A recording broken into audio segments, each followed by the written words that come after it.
Bienvenue sur Caribéenne et Scientifique. Je m'appelle Maïli, je suis une scientifique originaire de la Caraïbe dont l'objectif est de t'aider à évoluer vers la carrière qui te fait vibrer.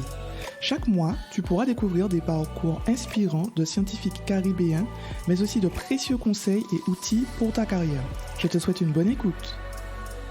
Aujourd'hui, j'ai le plaisir d'accueillir Magali Miché-Kospoulite. Magali est docteure en immunologie et elle est aussi créatrice de bijoux et vêtements à base de wax et de madras. Donc dans cet épisode, elle va nous présenter son parcours et aussi son activité de créatrice. Bonjour Magali, comment tu vas? Bonjour, ben ça va et toi? Ben super, hein. Merci beaucoup d'avoir accepté de faire partie du podcast, d'être interviewée aujourd'hui. Je vais d'abord te demander de te présenter et de nous dire un petit peu les différentes étapes de ton parcours. Alors du coup, donc je m'appelle Magali Miché-Kospoulite. J'ai bientôt 30 ans Mhm. et du coup, je suis docteure en immunologie et également créatrice. Donc les différentes étapes de mon parcours. Il y a vraiment 3 grandes étapes dans mon parcours. Donc la première grande étape, je pense, c'est surtout quand j'ai dû quitter la Guadeloupe. Après le bac, le fait de quitter la Guadeloupe, de perdre tous mes repères, quitter ma famille, mes amis et du coup, c'était pour commencer ma première année de médecine à la faculté de Toulouse. C'est vrai que du coup, quand je suis arrivée en médecine, je pense que j'avais des attentes, mais qui correspondaient pas, en fait, à une première année de médecine et clairement, je m'en suis rendu compte les premiers mois et au milieu de mon année, en fait, j'ai commencé à chercher à me réorienter parce que ce qui m'a déplu en première année de médecine, c'est que, en fait, le rythme est tellement soutenu que je trouve tu n'as pas le temps de comprendre ce que tu apprends. Mhm. Tu apprends, tu apprends, tu apprends, tu avales, en fait, mais tu recraches bêtement et cette partie-là ne m'a vraiment pas plu, pour le coup, en médecine. Ce qui fait que, ben, au milieu de l'année, je me demandais déjà, comment je me réoriente pour l'année d'après, en fait. Après la première partie du concours, je savais que non, ça me plaisait pas la façon c'est même pas forcément les cours, c'était vraiment la façon d'enseigner en première année de médecine qui Ok, m'a pas plu. Donc d'accord. bah, j'ai eu envie d'autres choses, mais tout en restant dans la biologie, tu vois? Parce que ce que j'apprenais, je trouvais ça génial, en fait, Bah oui, d'en ouais. savoir autant sur que ce soit le corps humain ou comment ton corps se défend contre telle et telle agression. Enfin ça, tout ça, j'ai trouvé ça génial, mais je trouvais que le rythme, en fait, ne te permettait pas de bien comprendre. Ok, je comprends ce que tu veux dire. Ouais. Et du coup, ben, l'année d'après, j'ai fait une licence de biologie et là, clairement, j'ai vu la différence. J'ai senti que j'étais dans mon élément, que c'était là ma place. Vraiment, en fait, je crois que les attentes que j'avais correspondaient vraiment plus à une licence de biologie qu'à une première année de médecine. À partir de ma deuxième année en licence, là, on a commencé à avoir tout ce qui est les matières un peu qu'on n'avait pas en première année, donc l'immunologie, un peu des cours j'ai envie de dire, d'initiation, quoi. Donc on a commencé à avoir de l'immunologie, de la virologie et là, clairement, c'est là qu'on a commencé à m'avoir vraiment dans le truc où je me suis dit: «Waouh, OK, là, ces yeux-là, en fait, ça me plaît». Mais tu vois, ça me passionnait au point que je pouvais y repenser en dehors des cours, quoi. Ce qui m'est pas du tout arrivé pour les autres UE. Donc c'est vraiment là que ça a commencé. J'aimais déjà les sciences de la vie, mais clairement, quand j'ai découvert l'immunologie et la virologie, là, je me suis dit: «OK, là, je pense que j'ai trouvé ce que je veux pour la suite». Et du coup, ça m'amène à ma deuxième étape, en fait, où, alors à mon époque, la spécialisation du master se faisait sur la deuxième année. Donc en fait, quand tu rentrais en première année de master, c'était un master, tu pouvais choisir déjà différents masters, donc moi j'étais en biologie santé, mais c'était vraiment sur la première année, tu prenais des options qui te permettaient en fait après de faire ton choix. Donc ce que j'ai fait, c'est que, ben, en première année déjà, j'ai choisi des UE qui étaient en rapport avec ce qui m'avait plu, donc tout Ouais. ce qui est immunologie, virologie et j'avais droit à 3 options, en fait et en fait, les options que tu prenais déterminaient ton parcours pour la suite.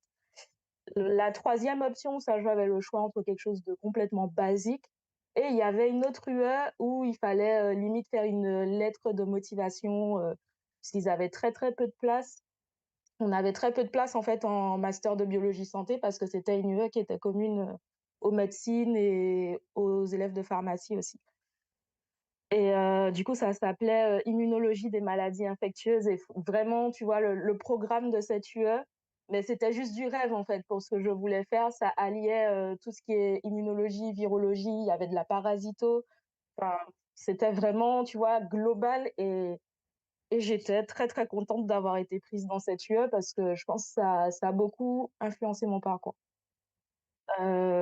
Puisque du coup, quand j'étais en première année de master, je savais pas vraiment quoi choisir entre le parcours immunologie et le parcours virologie. J'ai hésité pendant énormément de mois et pour la seconde, année, en fait, on faisait des vœux un peu comme post-bac, après le bac, en fait, tu pouvais faire 3 vœux différents. Ben, dis-toi que on avait 3 mois pour faire les vœux et tous les débuts de mois, en fait, je changeais celui que j'avais mis en premier. Le premier mois, c'était immunologie en premier, le mois d'après, c'était viro en premier. Enfin, j'étais clairement indécise parce que je trouvais que l'immunologie, ce qui est bien, c'est que tu apprends vraiment comment ton corps comment ton organisme va se défendre face à une agression, que ce soit un virus, un parasite, une bactérie ou même, tu vois, il y a des défenses qu'on connaît vraiment moins comme, la défense, contre le cancer ou, les allergènes, ce genre de choses. Ça, je trouve ça bien, mais c'est vrai qu'en virologie, ce qui m'a aussi plu, c'est de voir comment, par exemple, un virus va s'adapter face aux défenses que nous on a. Tu vois, il y a quelque chose en fait, c'est pas la même chose et c'est vraiment 2 aspects, tu vois, différents qui ont enfin pour moi, c'est hyper intéressant d'être à l'interface, tout simplement. Finalement, j'ai fini, par choisir la virologie en premier. Alors pourquoi? Je ne saurais te dire. Je pense que c'est peut-être, juste la façon dont le parcours était amené, hein, tout simplement. Et c'est vrai que le master de virologie, en fait, c'était de la virologie, de la vectorologie. Donc on apprend, par exemple, à partir d'un virus, comment utiliser toute sa matrice, pour faire des vecteurs, que ce soit des vecteurs en thérapie génique. Et j'avais aussi de la vaccinologie, puisqu'on utilise également, la matrice du virus pour faire des vaccins. Mais tu vois, dans cette partie-là, je gardais quand même, la partie vaccinologie, je gardais de l'immunologie. Donc je pense que c'est peut-être pour ça que celui-là m'a quand même plu, parce que je gardais quand même un peu d'immuno, même si c'était moins poussé que si j'avais fait, un master d'immuno, vraiment pur et dur. Ça m'a amené du coup à, ben, la suite de ma deuxième étape, dans mon parcours où, j'ai eu un stage, dans une équipe de thérapie génique, mais qui étudie la réponse immunitaire face à la thérapie génique, chez le macaque et je pense que c'est là que je me suis dit: «Bah, en fait, l'immunologie, c'est pas si mal». Enfin, en fait, je suis restée vraiment dans limite dans une guerre mentale avec moi-même entre immuno, viro, ben, ça a duré assez longtemps et en fait, en thérapie génique, ouais, je trouvais, que du coup, tu vois, j'avais la partie thérapie génique, donc au final, toujours de la vectoro, mais voilà, on s'intéressait quand même à de la réponse immunitaire et ce stage, j'ai vraiment adoré, que ce soit l'équipe où j'ai bossé, le sujet. Enfin, tout m'a plu et puis en plus, du coup, c'est vrai que ça m'a un peu changé de mes habitudes parce que j'ai encore déménagé pour ce stage. Donc je suis passée de Toulouse à Nantes cette fois, Oui, ah bah donc oui, ouais. et je sais pas, ça m'a vraiment plu au point de me dire: «Et la thèse?» Après j'ai toujours voulu être docteur en biologie, mais tu vois, au fil de ton parcours, c'est vrai que des fois peut-être tu reconsidères un peu tes ambitions, ce genre de choses et non là, j'avais beau peut-être avoir pensé à reconsidérer mes ambitions, l vraiment ce que j'ai vécu pendant mon stage de master 2, tu vois, c'est les expériences se passaient bien, tout avançait bien, il y avait de la bienveillance dans Mmh. l'équipe. Enfin, il y avait tout le cadre qui te donnait envie de continuer. OK. Donc ben, écoute, je suis allée au bout de mon rêve, hein, puisque depuis petite, j'avais décidé, quand j'avais 11 ans que je serais docteur en Ah biologie, donc ouais, je me suis dit: «Allez, on continue». c'est quelque chose qui date. Ah oui, Ouais, c'est quelque chose qui date, ben, je vivais encore en Guadeloupe à l'époque ouais. et j'avais regardé une série qui passait à l'époque. sur un docteur en biologie moléculaire qui gérait un labo et puis voilà, c'est de là que c'est parti et je me suis dit: «Ah ouais, moi je veux faire ça dans ma vie». OK. Voilà, pour la petite parenthèse et voilà, bah, en fait, c'est vraiment ce labo qui m'a donné envie de poursuivre en thèse. En plus, tu vois, des objectifs que j'avais déjà moi, mais c'est vrai qu'il y a eu le petit truc, la bonne expérience puisque du coup, tu peux avoir tous tes rêves, mais tant que tu as pas fait le stage pour être vraiment en condition dans le métier, tu sauras pas si tu continues vraiment et je pense que c'était une superbe expérience qui m'a donné le petit coup de boost, pour continuer. Ben, la troisième étape de mon parcours, c'est vraiment, ben, voilà, quand j'ai quitté Nantes et que j'ai débuté ma thèse en immunologie. Ça a été une sacrée étape parce que du coup, c'est vrai que, changer de ville à chaque fois, c'est pas forcément facile parce que tu te fais des repères que tu perds ensuite. Tu te retrouves à nouveau dans une ville où tu connais absolument personne à part, ben, les personnes avec qui tu bosses. Et en fait, contrairement peut-être au premier changement, là, pour le coup, tu fais que bosser, en fait, donc tu as même pas le temps de rencontrer des gens en extérieur.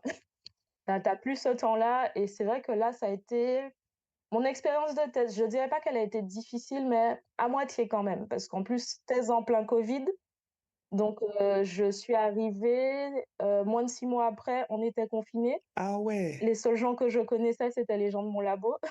bah Donc oui, ça a été vachement compliqué. Après bah j'imagine. même en termes de reprise du coup, parce que c'est vrai que pendant au moins 2 mois et demi, je pouvais aller au labo une fois par semaine, sachant que mes expériences duraient entre 3 et 5 jours. Donc ça me permettait de strictement rien faire quand j'allais au labo. Donc voilà. Après pour te parler plus précisément de mon sujet de thèse, pendant 3 ans, en fait, j'ai travaillé sur un facteur de transcription, donc pour faire plus simple, c'est une protéine, dans les lymphocytes B. En gros, c'est une protéine qui n'avait pas encore été étudiée dans les lymphocytes, B. C'était un projet vraiment innovant, du coup, puisque la seule étude qu'on avait en référence, quand j'ai commencé ma thèse, c'était, une étude chez la souris et en gros, pour remettre mon sujet vraiment dans un contexte un peu plus global, dans le système immunitaire, tu as des cellules, actrices, de la réponse immunitaire. Tu as différentes cellules, en fait. Tu as les lymphocytes B, les lymphocytes T, tu as des cellules qui vont vraiment agir plutôt en amont, tout ce qui est macrophage et tout et voilà, parmi toutes ces cellules, il y en a qui vont venir un peu en mode gendarme, qu'on appelle plutôt des cellules, régulatrices. Mais en fait, toutes les OK. cellules que je t'ai citées avant peuvent avoir, des fonctions régulatrices. Et par exemple, quand tu as une réponse immunitaire qui devient vraiment exacerbée et qui devient délétère pour ton organisme, les cellules, régulatrices vont vraiment venir, ben, diminuer un peu, calmer un peu le jeu, en fait, pour dire les choses un peu plus simplement. Et du coup, dans plusieurs cellules immunitaires, le facteur de transcription que j'ai étudié qui s'appelle cMAF avait été montré comme un driver de cette, réponse, régulatrice. Malheureusement, dans les B, les lymphocytes B, régulateurs, ils sont très, très mal, décrits pour l'instant au niveau moléculaire. C'est-à-dire qu'au niveau phénotypique, on sait à quoi ils correspondent, on sait à quel sous-type de B ça peut correspondre. Mais en fait, il y a tellement de types différents de lymphocytes B régulateurs qu'on n'a pas, quelque chose de clair, en fait, pour l'instant, de dire: «Tiens, un lymphocyte B régulateur bah, un lymphocyte B exprime cette protéine, il est régulateur. Ça, on n'a pas cette réponse-là pour l'instant. Et justement, c'est pour ça qu'on s'est intéressé à ce facteur de transcription, à son expression dans la physiologie des B, comment il peut exprimer.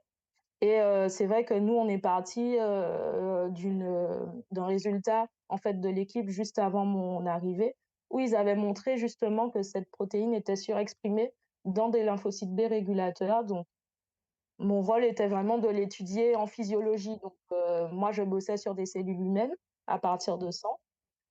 Donc voir en fait si par exemple les lymphocytes B qui proviennent du sang, l'expriment, à quel stade ils peuvent l'exprimer, puisque les lymphocytes B ce sont des cellules qui vont maturer en fait, qui vont être produites depuis ta moelle osseuse et qui vont migrer dans tes, organes lymphoïdes secondaires comme, la rate, les ganglions lymphatiques, les plaques de Peyer, enfin tout ce genre d'organes lymphoïdes secondaires et du coup, au fur et à mesure, ils vont maturer jusqu'à arriver à un stade où ils produisent des anticorps. C'est ce qui nous intéresse le plus, dans la réponse immunitaire et c'est ce qui est le plus connu de ces cellules d'ailleurs et en fait, le résultat, en fait, le plus significatif de ma thèse, ça a été de montrer justement que ma protéine, en question est fortement exprimée, dans les lymphocytes B les plus différenciés, donc ceux qui arrivent au stade où ils expriment des anticorps, où ils produisent des. D'accord.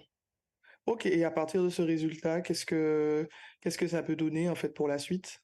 Pour la suite, si on alors il faudrait déjà, ben, continuer vraiment, l'étude, de ce facteur de transcription dans les baies, voir s'il est vraiment associé à la fonction régulatrice, par exemple et si c'était le cas, il y a énormément de maladies auto-immunes qui sont dues soit, en fait, à une action, des lymphocytes B régulateurs qui, au contraire, est délétère, en fait, le fait qu'ils viennent diminuer la réponse immunitaire. C'est ce qui engendre parfois certaines maladies auto-immunes. Ou à l'inverse, des fois, en fait, on a une action des lymphocytes B régulateurs qui n'est pas suffisante et du coup, savoir par exemple que cette protéine pourrait être un driver, pourrait nous permettre, nous, en thérapie, soit de venir l'augmenter et avoir des B régulateurs, si c'est vraiment celui-là qui est driver, ou au contraire le diminuer et diminuer l'action des B régulateurs pour que les autres cellules immunitaires puissent faire leur travail correctement. C'est OK, vraiment la version OK. simplifiée, hein, puisque je sais Oui, oui, oui, qu'on j'ai n'aura pas compris. que des Oui, spécialistes de oui, l'immunologie, clairement, clairement, tu qui fais vont bien. nous écouter. Donc pour l'instant, voilà, c'est encore, ben, plutôt fondamental comme sujet parce qu'avant d'arriver sur du thérapeutique, on est obligé de passer par cette phase-là où on essaye de comprendre comment ça fonctionne, comment ça se passe et c'est vrai que pour l'instant, il y a pas beaucoup d'études en fait sur ces MAF dans les lymphocytes B. Il y en a une qui est sortie, en 2021, donc au milieu de ma thèse à peu près et ben, ils ont pas énormément plus de réponses que moi puisqu'ils ont pas attaqué, vraiment, le problème, de ce côté-là. C'était un résultat parmi tant d'autres, mais c'était pas forcément, leur étude ne portait pas forcément sur ces MAF, contrairement à moi. Donc j'espère que, ben, qu'il y aura un doctorant qui prendra la suite de mon sujet et que ça avancera. Parce que c'est ça aussi qui est dur, dans la thèse, c'est tu sais, tu as eu un bébé pendant 3 ans, c'était le C'est tien clair. et ensuite il faut limite le laisser à quelqu'un d'autre. Ouais, C'est pas toujours évident, non, non, c'est sûr. mais c'est comme ça que la recherche avance et de toute Bah oui, façon, hein. Beh oui. Et justement, j'allais te demander, tu nous as dit que tu as toujours voulu être docteur en biologie et à quel moment enfin, j'ai compris que tu hésitais entre immunologie et virologie, mais du coup, qu'est-ce qui t'a poussé à vraiment à vouloir faire de l'immunologie? Enfin, j'ai compris que depuis petite tu aimes ça, mais qu'est-ce qui t'a vraiment poussé à le faire? Qu'est-ce que tu aimes vraiment dedans qui fait que tu as été jusqu'à faire une thèse en immunologie?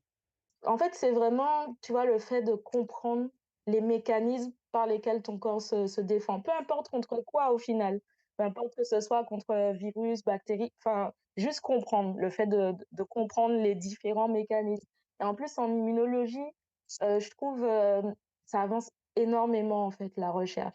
Quand j'ai commencé, mes études déjà les B-régulateurs, on nous a jamais parlé de ça à la fac en fait. Par exemple, même quand j'ai fait mon master, tu vois, c'était une notion qu'on abordait, tu vois, le petit paragraphe à la fin d'un chapitre, quoi, parce qu'ils en savaient pas grand-chose et voir, ça évolue très, très vite et puis, de toute façon, avec, tout ce qui est virus, thérapie génique, enfin, on veut et même la thérapie cellulaire, on veut tellement, en fait, réussir à guérir énormément de maladies et de maladies rares parfois, que du coup, ben, je pense l'immunologie, ça va je dis pas que ça va être la seule réponse à tout ça, mais c'est vrai que moi, je trouve ça non seulement fascinant de voir tous les mécanismes que notre corps a déjà élaborés tout seul, en fait, pour se défendre, face à ce genre de choses. Enfin, je sais pas, tu vois, j'ai une fascination pour l'immunologie, qui je saurais pas expliquer, en fait, mais c'est vraiment, je pense, le fait de comprendre Hem, comment ton corps, se défend. Tous les petits mécanismes, en fait, tu vois, nous, on va avoir, je sais pas, une petite fièvre et tout, on va se dire: «Oh, je suis malade, j'ai la fièvre», mais ta fièvre, en vrai, elle est là pour une raison bien précise. Donc voilà, je trouve, c'est fascinant de voir, tous les mécanismes notre organisme a su mettre en place pour nous défendre, face à tout type d'agression. Non, mais clairement, enfin, en soi, moi je comprends ce que tu veux dire, hein. C'est vraiment le fait que ça t'intéresse de comprendre, en fait. Donc rien Oui. que ça, forcément, c'est quelque chose de passionnant. Ça, c'est de la recherche. Donc je trouve que ta réponse, elle est très claire et très bien. Du coup, alors, déjà, je tenais à te féliciter pour ton parcours parce que je trouve que tu as un super parcours, et tu as su, je trouve, te rendre compte de tes forces et de tes faiblesses en tout cas et de ce qui te poussait en fait, ce qui te drivait et je pense que quand on est jeune, on n'arrive pas forcément tout de suite à savoir, vers quelle direction on doit aller et je trouve vraiment que tu as réussi à le faire parce que tu t'es rendu compte que, la façon dont c'était enseigné en médecine, ça te plaisait pas, donc tu as changé. Enfin, je trouve que tu as vraiment eu un recul sur ton parcours et au final, tu as réussi à faire ce que tu voulais, donc je tenais vraiment à te féliciter pour ça parce que tout le monde n'arrive pas à le faire, donc c'est vraiment bien. Merci. Et en plus de ça, alors tu es scientifique, mais tu es aussi créatrice de vêtements et accessoires à base de wax et de madras. Est-ce que tu peux nous en parler? Oui, alors, en parallèle du coup de ma passion pour l'immunologie et la virologie, pendant ma licence, j'ai eu un deuxième retour aux cheveux naturels et à ce moment-là, je voulais vraiment, tu vois, pouvoir sublimer ma beauté afro avec, des accessoires, des vêtements en wax, en madras. Donc j'ai regardé un peu ce qui se faisait. Alors soit, j'étais pas forcément convaincue par les motifs ou les coupes, soit, ben, j'avais un budget d'étudiante aussi, donc soit c'était vraiment trop cher et je sais pas, un jour, je me suis dit comme ça: «Allez, pourquoi pas? Allez, je vais acheter du tissu». Au début, ça a vraiment commencé par des accessoires, hein, des bijoux, des petits accessoires pour les cheveux, tu vois? Mais des trucs simples et c'était une époque où, bah, à la télé, qu'est-ce que je regardais? Cousu main et un jour comme ça, tu vois, challenge: «Allez, si je me faisais une jupe?» J'avais pas de machine à coudre, Excellent! j'avais Ah jamais utilisé ouais! de machine à coudre, donc déjà, Mais c'est ce que j'allais te demander. Est-ce que, je sais pas, est-ce que tu as appris à coudre? Enfin, ça bah, vient je d'où en savais fait? repriser, tu vois, ma mère m'avait appris à repriser mes trucs, faire des petits points. Elle m'avait Ouais. appris à faire un point invisible, heureusement, parce que du coup, ma toute première jupe, je l'ai faite avec une aiguille, du fil, du tissu Ah et des ouais! points invisibles. J'ai passé énormément d'heures Mais sur l'ourlet de j'imagine! la jupe parce que j'avais fait, une jupe, patineuse ou ça s'appelle aussi une jupe circulaire. Donc en fait, tu as énormément de surface, sur, le bas de la jupe, énormément de longueur surtout et ouais, j'ai ma première jupe, je l'ai fait entièrement à la main comme ça et puis, au début, tu vois, c'est parti de là, mais j'étais fière de mon truc, j'étais pas encore dans une optique: «Tiens, je vais vendre des jupes» ou pas du tout, hein. Mmh. Et du coup, ma meilleure copine de l'époque, elle me dit: «Oh, j'adore ta jupe et tout, tu peux m'en faire une?» Je l'ai regardée en mode: «Mais tu sais, c'est juste pour toi parce que là, refaire une jupe à la main comme ça autant de temps, OK, C'est je la fais clair. pour toi». Mais par contre, lorsque j'ai une autre copine qui m'a posé la question, j'ai acheté la machine. J'ai dit: «Non, Ben j'imagine, tu non, je fais pas une troisième jupe avec autant d'heures à Tu la main, c'est pas m'étonnes. possible» et j'avais jamais utilisé de machine à coudre avant ça, donc Non, mais c'est excellent. Donc en fait, tu es autodidacte en fait? oui, bah, c'est vraiment ça pour le coup, même le pas tu vois le tuto de la jupe en question, c'était Google, hein. Ah ouais, c'est Franchement, j'ai excellent cherché sur ça. Google comment en faire une, comment découper, et voilà et même pour la machine à coudre, quand je l'ai reçue, ben, je prenais des petites chutes comme ça pour m'entraîner à coudre doigts. Ah ouais, je sais que tu as fait des ventes, en Guadeloupe notamment, mais moi, quand je regarde un peu ce que tu faisais, enfin, moi, je trouve que c'est super. Je pensais que, je sais pas, tu avais appris à coudre petite ou enfin, tu vois? J'avais pas du tout la notion, du fait que tu sois autodidacte, quoi, donc franchement, Ben non, c'est génial. j'avais pas du tout appris petite, heu et c'est franchement, par contre, quand tu commences, je trouve que c'est relaxant, surtout avec les études qu'on fait. Mmh. Ouais, Qui parfois, tu vois, tu passes ton temps à réfléchir et en fait, là, c'était vraiment des moments où la seule chose à laquelle j'arrivais à penser quand j'étais en train de coudre, c'est le résultat final de la tenue. Tu vois, j'arrivais à me vider l'esprit, mais même si, par exemple, je pouvais avoir passé une mauvaise journée, je pouvais avoir un petit coup de blues parce que, ben, forcément, quand tu pars faire tes études dans l'Hexagone, ta famille te manque, tu as des c'est périodes clair. où, ben, moralement, ça ne va pas, en fait, j'ai eu des périodes comme ça effectivement où j'ai perdu des membres de ma famille en restant à distance Donc c'est vrai que du coup, la couture, ça m'a permis beaucoup de m'évader parfois quand ça allait pas ou de me mettre des objectifs des fois qui n'avaient rien à voir avec les sciences. Je comprends ce que tu veux dire. Je comprends ce que tu veux dire. Ouais. Non, mais c'est super intéressant, hein. Et du coup, ça fait combien de temps que tu fais cette activité? J'ai commencé du coup, vraiment par la partie bijoux et tout et des choses assez simples, j'ai commencé en 2016. OK. Ouais, donc c'est récent quand même. Oui, c'est récent, mais ça commence à faire un petit bout de temps, hein, mine de rien, 2016, C'est vrai. ça commence à dater. Et au début, ça a vraiment commencé, simplement et ça faisait peut-être 4 mois que j'avais commencé, Afro Dreams, que j'avais déterminé le nom, que je faisais des toutes petites commandes, tu vois? Vraiment pour les gens de mon entourage, hein, proche. Donc des copines de Ouais. la fac, ou des gens qui habitaient dans mon bâtiment, puisque mon bâtiment était assez, multiculturel à l'époque. Donc voilà, ça avait commencé comme ça et à Toulouse, j'ai été contactée, du coup, par un groupe en fait qui organisait des tout petits, tu vois, showcase avec des petits artistes, antillais et ils voulaient, un petit défilé en première partie. Donc c'est le premier challenge que j'ai eu en fait, Afro Dreams. À l'époque, tout ce que je savais faire, c'était des jupes et des bijoux. OK. Je savais pas faire grand chose et je me suis dit: «Allez, pourquoi pas, ça te coûte quoi en fait?» Donc voilà, bah, j'avais demandé à mes copines de fac, de défiler, ça a été mon 1er petit challenge et peut-être, ouais 1 an après, un peu avant de quitter Toulouse, pareil, j'aime bien me lancer des espèces de challenges toute seule aussi et je me suis dit: «Et si tu faisais un grand shooting?» Tu vois? En plein cœur de Toulouse, il y a un grand parc du coup, le parc du Grand Rond qui est assez connu à Toulouse et très, très beau d'ailleurs et allez, je me suis lancée un truc comme ça. J'ai recruté parmi mes amis, des amis qui en ont parlé à leurs amis et je me suis lancée, allez, shooting, 14 personnes et j'ai contacté deux coiffeuses, une maquilleuse. Enfin, voilà, je leur ai un peu, donné le concept et tout. Toutes les filles, elles étaient enthousiastes. Je me suis lancé un gros challenge et je pense que Non, mais c'est c'est vraiment super, là hein, que c'est super. je pense que ça a été la seconde naissance d'Afro Dreams, réellement. Ouais. Et ça, c'était en quelle année du coup? Ça, c'était en 2017. 2017. OK. Ouais, donc je comprends pourquoi tu dis que c'est pas si récent parce qu'en fait, moi, je trouve qu'entre 2016 où tu as commencé et 2017 où là, tu as ça, effectivement, ça va vite, quoi. Oui, voilà, C'est ça un allait vite. C'est qu'au début, tu vois, je faisais des petits bijoux, des petits trucs et quand je regarde des fois les collections que j'avais au début, beh, tu vois, c'est un peu nostalgique en mode: «Waouh, j'ai commencé comme ça», tu vois? Et c'est vrai que, ce que je fais, bah, je dis pas que ça n'a plus rien à voir, c'est que j'ai vu l'évolution des gens mmh entre 2016 et 2017. Il y a une réelle évolution déjà rien que sur les tenues. J'en faisais pas tant que ça. Là, je m'étais challengée vraiment pour faire des modèles que je n'avais jamais fait avant. Donc ça je pense que ça m'a permis vraiment de lancer Afro Dreams beaucoup plus et peut-être quelques mois après, j'ai déménagé, par rapport à mon stage. Donc du coup, c'est vrai que ça aussi, effectivement, changer d'endroit.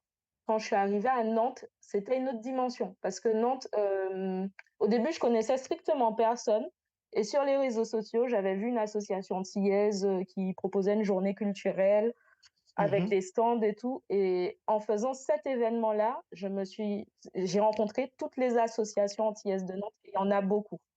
Nantes, c'est vraiment une ville où au niveau associatif, surtout antillais, il y a de Mmh. quoi faire. En fait, tu vas à un événement, tu rencontres toutes les autres associations et du coup, bah, je pense que c'est là que j'ai commencé à me challenger encore plus, à faire beaucoup plus d'événements, puisque du coup, après mon stage de master 2, j'ai pas trouvé ma thèse tout de suite, j'ai trouvé ma thèse peut-être 9 mois après, parce que malheureusement mon master s'est terminé en septembre et les concours doctoraux sont au mois de juin. En fait, moi, mes oraux étaient en septembre, donc quand je postulais pour les concours doctoraux, on me disait: «Oui, mais en fait, votre master Ouais, n'est vous pas avez pas fini, encore eu le diplôme. vous Ouais, ouais, êtes pas ouais. diplômé».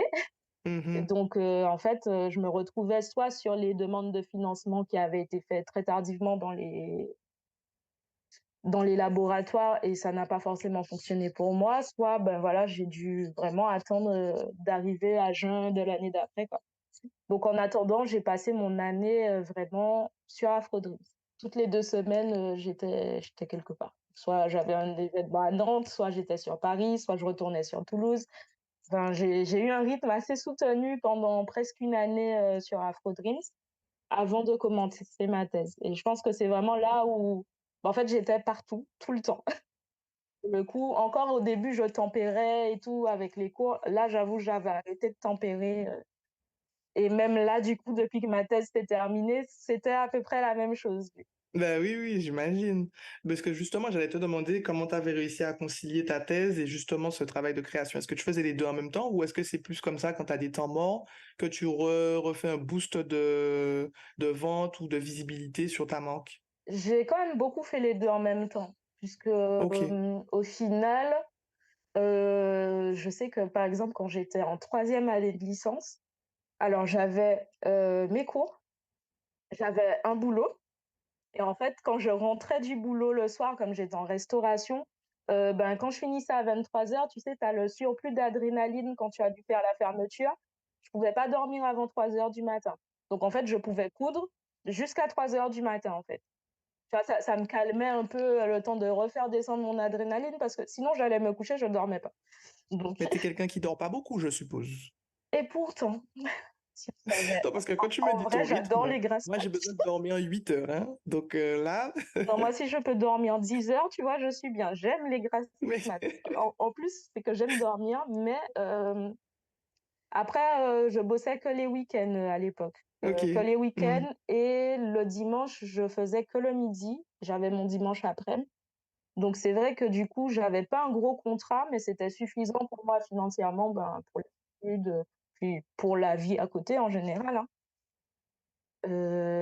Et vraiment, ouais, je sais pas, j'aimais coudre à cette heure-là et j'aime coudre de nuit. C'est ça mon gros problème, c'est que, tu vois, je peux avoir des choses à faire en couture. Toute la journée, je vais trouver 10 000 trucs à faire sauf la couture. Ouais. 22h arrive, là, je suis prête, c'est bon, je peux aller coudre. Bah, Et c'est ton pic ouais, c'est ça. c'est ton pic où justement tu es la plus active en fait, c'est ton pic d'activité, Je c'est tout, pense hein. que Je c'est ça pense. et j'en ai discuté avec d'autres créateurs. En fait, bah, je suis pas la seule, ça m'a rassurée. Bah oui, C'est ouais. qu'on aime faire, des créations, mais de nuit, beaucoup, puisque je sais pas si Mhm. c'est le calme, le silence, Ouais, c'est possible, c'est il ce y a que il y j'allais a te quelque chose demander. qui nous booste C'est ce un que peu, j'allais te demander. Ouais. et j'ai beaucoup concilié les 2 en même temps pendant longtemps, hein, puisque pendant toute ma période de master, même quand je suis arrivée à Nantes, au final, l'événement dont je t'ai parlé, c'était en plein dans mon stage, hein. Et du coup, à cet événement-là, j'ai aussi organisé un défilé. Donc non, non, j'ai concilié beaucoup les 2 en même temps, parce que, ben, du coup, j'avais toujours mes week-ends de toute façon pour coudre. À l'époque, je rentrais pas trop, trop tard. C'est plus en thèse où ça a été plus compliqué de concilier les 2 en même temps, mais pendant 2 ans de thèse, je l'ai fait. La dernière année, par contre, j'ai vraiment décidé d'arrêter parce que je savais Ouais. qu'en termes de Là, la dernière rythme, année, c'est compliqué, hein, ouais. c'est La ça. dernière année, c'est la plus difficile, donc c'est normal. Ça allait pas être possible de tenir les 2 en même temps. Mhm. Donc, pendant mes 2 premières années de thèse, j'avais des événements, mais moins fréquents que mon année, limite sabbatique, en fait, que j'avais eue. J'avais gardé des événements qui étaient importants, pour moi, comme, le Madras Day que je fais sur Paris, chaque année, puisque, bah, c'est le seul salon, en fait, dédié au Madras qui existe pour l'instant, en France, Ok, en fait.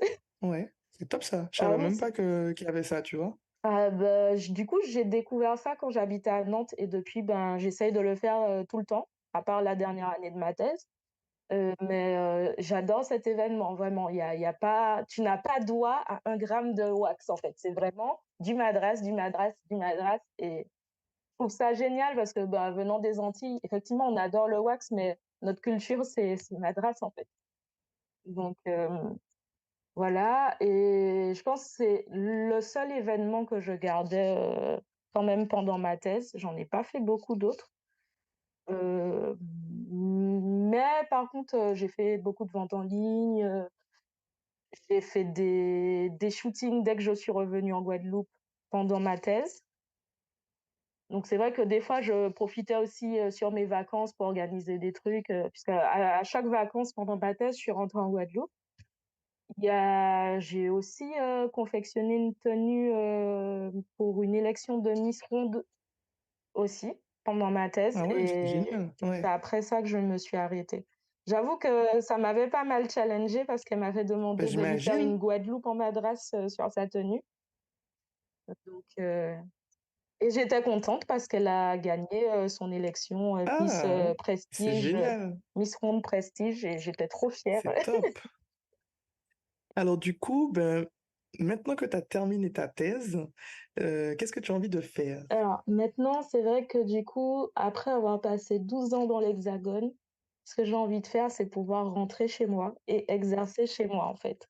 Avec mon doctorat en immunologie, j'aimerais beaucoup, soit rester sur de l'immunologie, soit me retrouver à l'interface avec la virologie, et vraiment étudier, je sais pas, la réponse immunitaire, face à tout ce qui est virus, arbovirose, enfin vraiment des choses appliquées à ce qui existe en Guadeloupe, tout simplement. J'ai toujours voulu intégrer l'Institut Pasteur. C'est vrai que c'est un petit rêve, donc j'espère qu'un jour, il va se réaliser. J'espère très prochainement.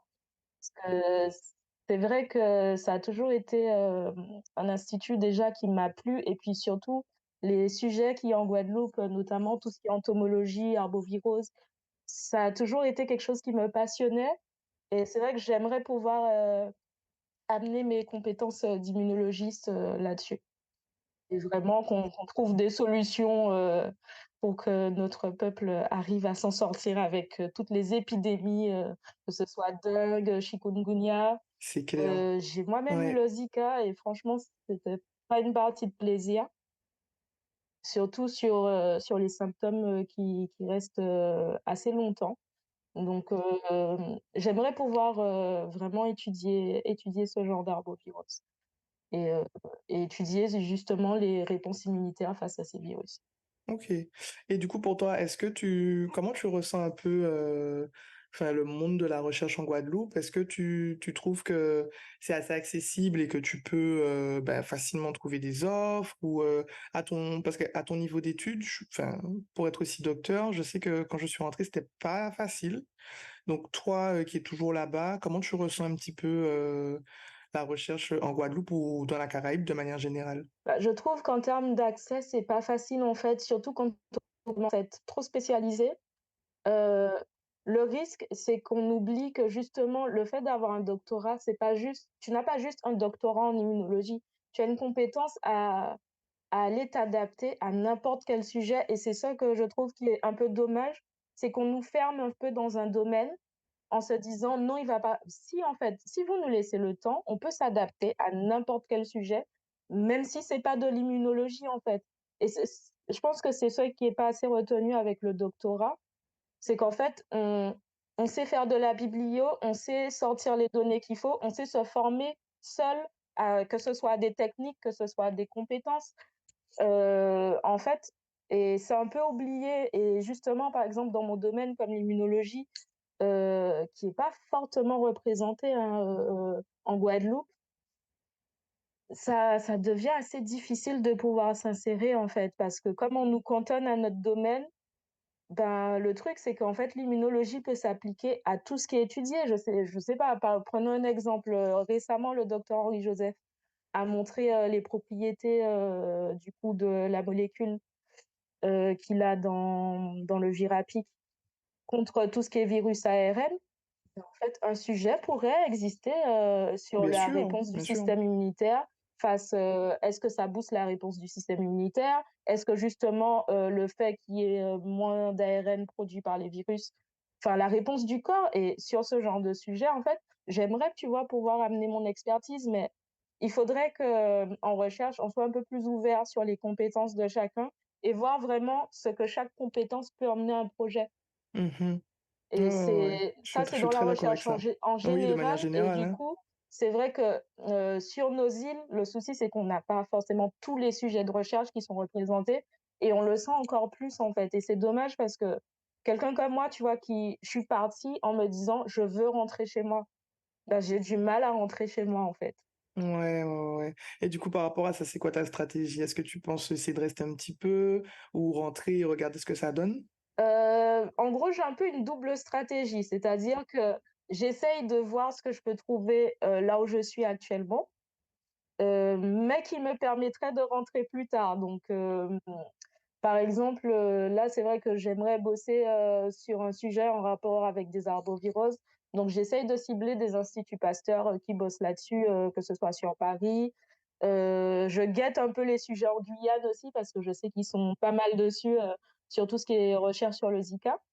Après, en parallèle aussi, ben, comme tout le monde, hein, j'essaye de me frayer mon petit chemin, pour rentrer en Guadeloupe. Donc, c'est vrai que là, du coup, à l'Institut Pasteur, avant de faire ma thèse, en fait, à Brest, je devais passer un entretien pour une thèse, en Guadeloupe. Sauf que du coup, ben, quand j'ai eu le feu vert pour passer l'entretien, j'ai eu aussi le feu vert pour la thèse avec le financement, à Brest.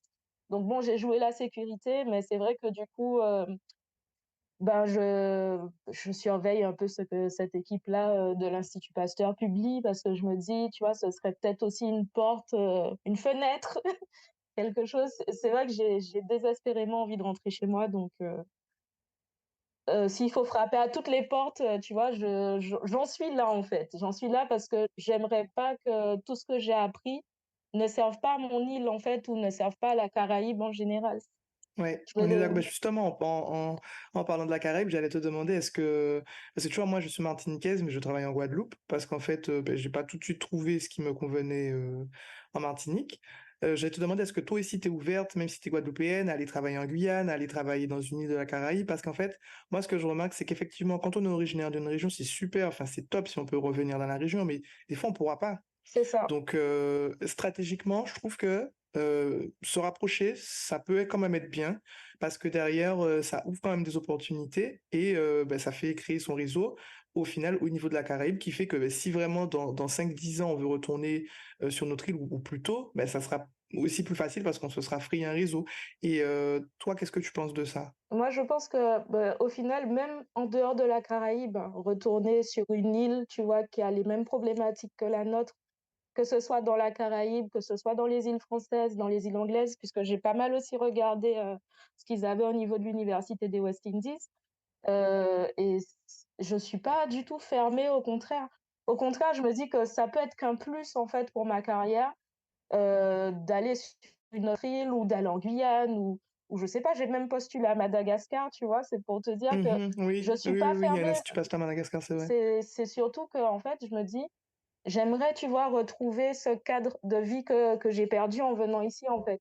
Le côté, et ça, je pense que peu importe sur l'île où tu vas te retrouver, qui a quelques similarités avec la nôtre, tu vas retrouver cette ambiance-là, tu vois? Le côté, famille, enfin, moi, c'est ce qui me manque le plus, le côté famille, culture. Enfin, je pense, tu vois, ça, c'est des choses que j'ai ressenti un gros manque pendant ma thèse. Que encore quand j'étais à Nantes, le fait d'être entourée d'associations, ça m'avait un peu ramené ce côté, tu vois, rester ancré dans sa culture. Là, clairement, à Brest, c'est quelque chose qui m'a manqué et je retournais tout le temps à Nantes, hein, pour cette raison. Je passais mon temps à faire des allers-retours entre Brest et Nantes, juste pour retrouver cette ambiance-là, en fait.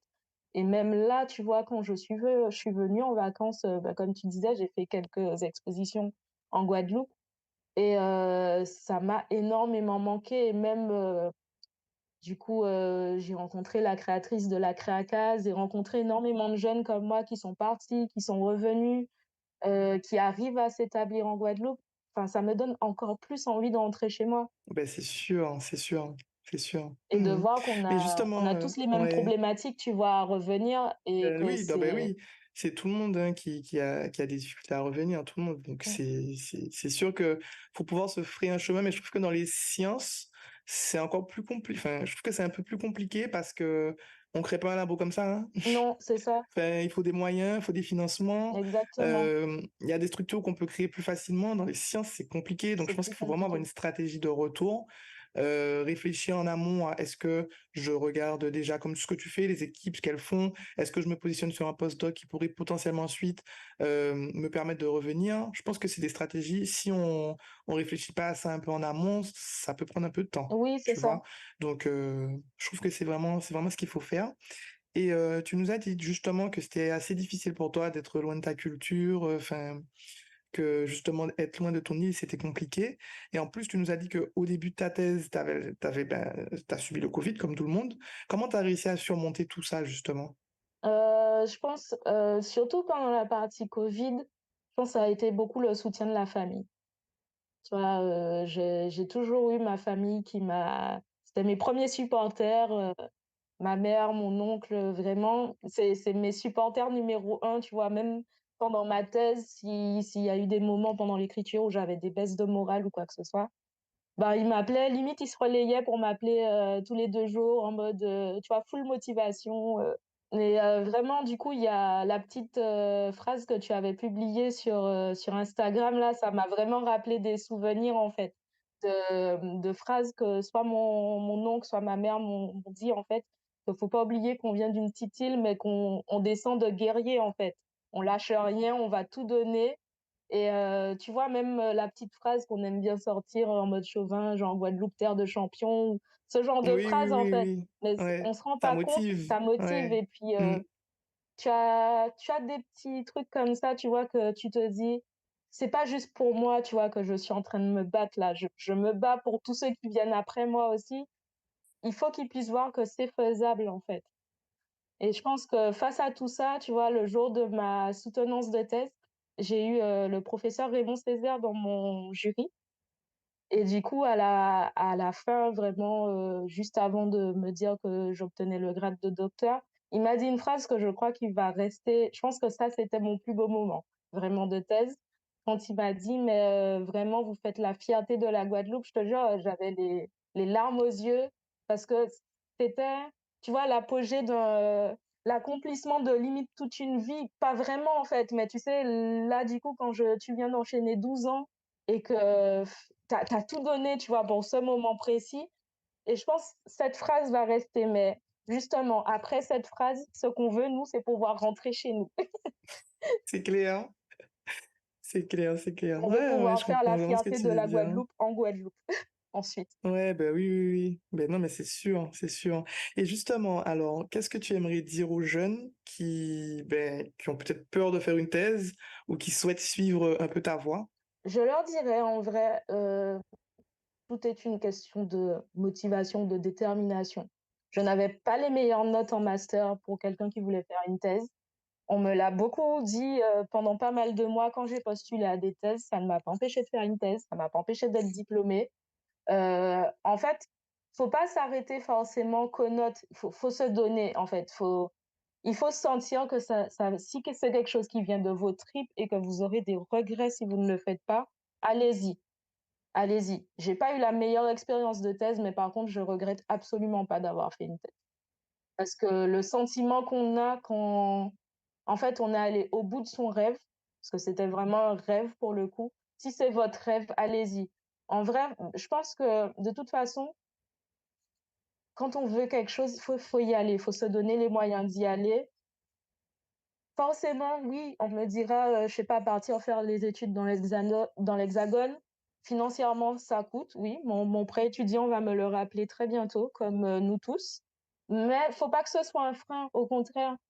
Au contraire, faut pas se laisser freiner, en se disant: «Ah, je vais peut-être devoir faire un prêt étudiant, je vais peut-être devoir bosser».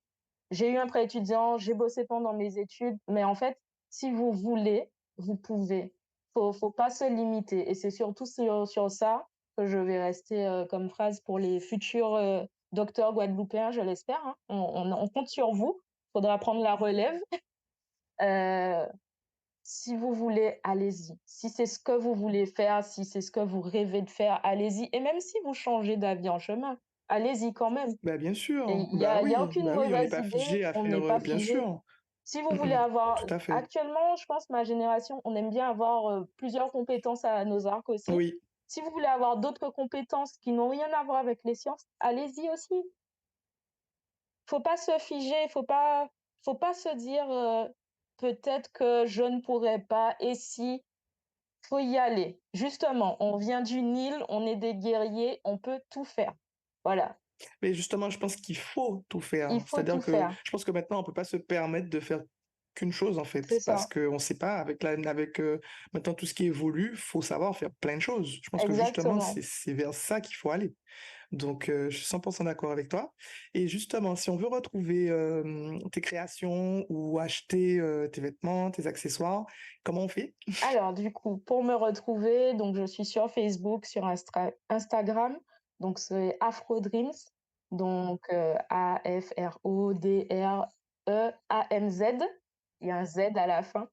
Donc on peut me retrouver sur les réseaux sociaux. J'ai également un site internet, on peut retrouver sur mes réseaux également et prochainement, on peut me retrouver à Brest et ensuite au Madras Day fin octobre sur Paris. Oh, super. Et ben, t'as donné de beaux rendez-vous. Et de toute façon, moi, je mettrai tous tes liens dans la bio du podcast qui va sortir D'accord. bientôt. Et ben, je vais te laisser nous dire un peu ce que tu souhaites pour la fin du podcast, tout ce que tu souhaites nous dire, et on va terminer ensuite. Bah, déjà, je voulais te remercier, de m'avoir proposé de faire Merci à toi. ce podcast parce que je trouve que c'est vraiment intéressant justement que le fait qu'on vienne de la Caraïbe et qu'on soit scientifique, ce soit mis en valeur, mais aussi, bah, toutes les autres cordes qu'on peut avoir à notre arc justement. Je trouve il fallait qu'il y ait ce podcast et puis, Ah, c'est gentil. ça va, je pense, inspirer peut-être, les générations qui viennent après nous aussi, leur donner peut-être une idée, de notre parcours ou même nos contacts s'ils veulent juste nous contacter, pour nous poser des questions. Voilà, on est là pour ça, en fait. En gros, on n'est pas les pionniers, mais on est passé avant vous, donc si on peut vous aider à y Exactement. arriver, vous donner des conseils, enfin, c'est avec plaisir parce que justement, on veut que vous puissiez y arriver, on veut que vous le vouliez autant que nous, en fait. Je sais pas, si vous avez un métier comme ça, que ce soit des études en sciences ou même autre chose, on on veut pouvoir vous aider donc je suis contente que ce podcast existe et j'espère qu'il y aura de plus Merci. en plus de personnes, qui vont, suivre nos petites aventures, savoir ce qu'on est devenus, C'est enfin ça. voilà. Parce que moi, je pense qu'il y a des personnes que je vais réinterviewer pour voir. Par exemple, toi, j'aimerais bien savoir un peu par la suite ce que tu auras fait. Donc, forcément, je vais sûrement revenir. Ben, avec grand plaisir. Donc en tout cas, merci pour ça et puis, bah, je suis contente de pouvoir partager avec tous ceux qui nous écoutent, mon parcours, et voilà, en fait, pas vendre, du tout rose et tout. Non, il y a des moments difficiles, il y a des moments très faciles aussi, il y a des moments de bonheur, des moments de C'est la tristesse vie, en dans un fait. parcours, c'est la vie, C'est tout simplement la vie. c'est Ouais. ça, mais c'est faisable et de toute façon, quand Oui. on regarde, maintenant, on se dit: «En fait, je j'ai pas fait tout ça pour rien», donc Exactement. Ouais, t'as la récompense après. Donc, de toute façon, c'est génial. Ben, je tiens encore à te remercier, Magali, pour ce moment qu'on a passé. C'était vraiment super. J'ai beaucoup apprécié le fait que tu nous aies vraiment détaillé ce qu'était l'immunologie et la biologie, parce que moi, je suis chimiste, donc il y a plein de choses au niveau biologie que je connais pas. Donc, c'était vraiment très intéressant. Et aussi, le fait que tu aies cette double compétence, que tu sois créatrice, moi, je trouve ça super. Donc, merci beaucoup pour cet épisode, et puis j'espère à bientôt. à très bientôt. Merci d'avoir écouté cet épisode, j'espère qu'il t'a plu. N'hésite pas à le partager ou à laisser un commentaire sur la plateforme de ton choix. À très vite!